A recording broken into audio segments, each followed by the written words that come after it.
America is the land where dreams can come true for all of us.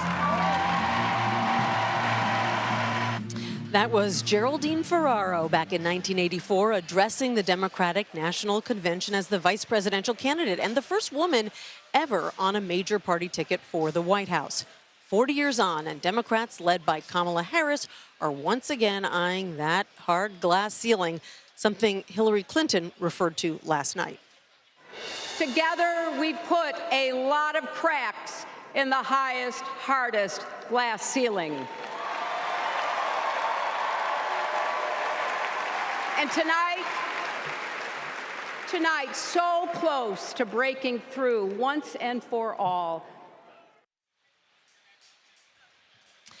Let's bring in our political panel to discuss. Hyma Moore and Maura Gillespie. Hyma previously served as director to the Office of Democratic National Committee Chairman Jamie Harrison, and Maura served as an advisor to former Speaker John Boehner and Congressman Adam Kinzinger. Welcome to you both. Hyma, I want to speak to you first because you actually worked for the Clinton campaign, and I'm wondering what it was like for you listening to that speech last night, listening to her talk about the glass ceiling, just as she did in 2016. I actually saw a lot of women in particular teary-eyed in the crowd last night. Yeah, it was sort of bittersweet. You know, you think about this, if Hillary had won in 2016, she would be the outgoing president right now.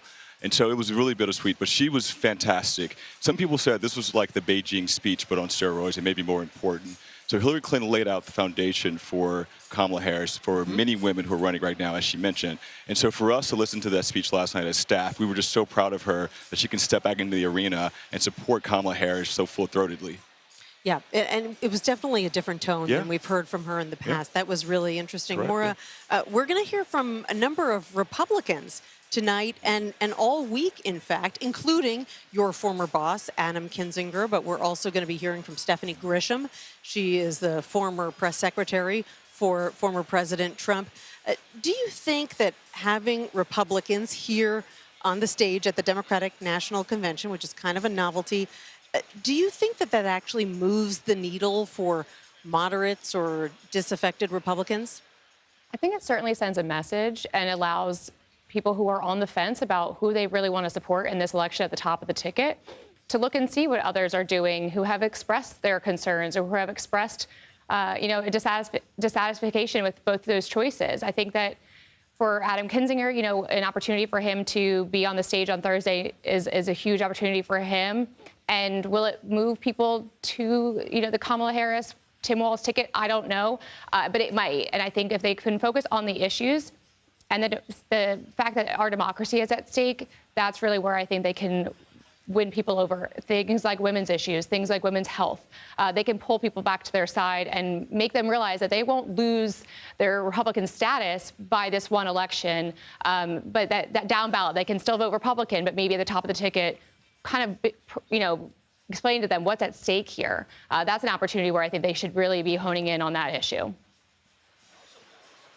Yeah, so sort of a reminder of some of the fracturing within the Republican Party. Hyma, tonight is also about the Obamas. Yeah.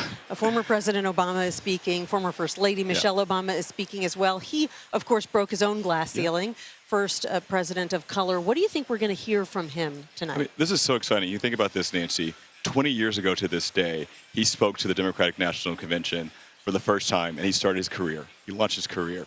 And so we're very excited about that.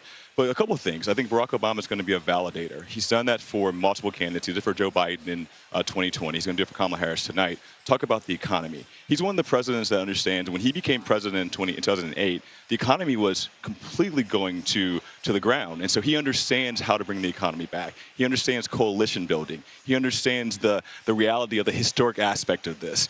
And so Barack Obama brings a lot of different things to the table tonight. And I think, obviously, he's going to be fired up and ready to go. But I think he really, really enjoys his friendship with Kamala Harris. And he understands that she's going to break this glass ceiling. And he needs to be there and help her. And do you think he is going to be there and help her? Yeah. Because we don't hear from him that much Yeah. publicly Yeah. these days. How vigorously Yeah. do you think he's going to campaign for Yeah, her? I mean, he's our biggest commodity in the Democratic Party, so you don't want to overuse him. You know, you're going to have a lot of different governors and senators and Barack Obama and Joe Biden and Michelle Obama and other people out there, and so you don't want to oversaturate the market with Barack Obama. But he's committed, and he said this to the vice president, he's very committed to being out there and bringing that coalition back together. Maura, I want to ask you about something that RFK Jr.'s running mate, Nicole Shanahan, had to say in a podcast today. You know, they're running as independent candidates, but she said that they're considering dropping out and joining forces with Donald Trump. What do you think that would mean for the race, and who do you think it would benefit? It's not surprising. I think that this campaign he hasn't done an event in over a month. And so I think this campaign is coming to an end. But we've seen it in the polls. Since Kamala Harris has joined the top of the ticket, the polls have showed us that RFK Jr. is taking points away from Donald Trump. So it makes sense to me that they would join his ticket.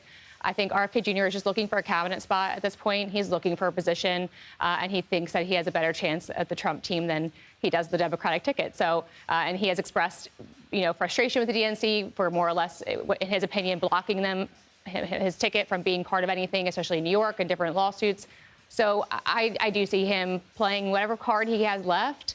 And I think, unfortunately, for the Republican Party, again, this top of the ticket issue for us as a party is really where it comes to, because down ballot, Republicans in the House and the Senate should really be messaging on their role in the economy, their role in safety and security.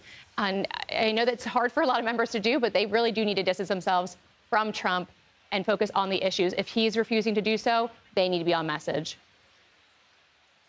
Yeah, and RFK Jr. may seem like a minor storyline, but as we've seen in 2016 in particular with Hillary Clinton, any candidate that gets even a few percentage points can be a threat. Hyma Moore, Maura Gillespie, thank you both so much for the insight. I really appreciate it.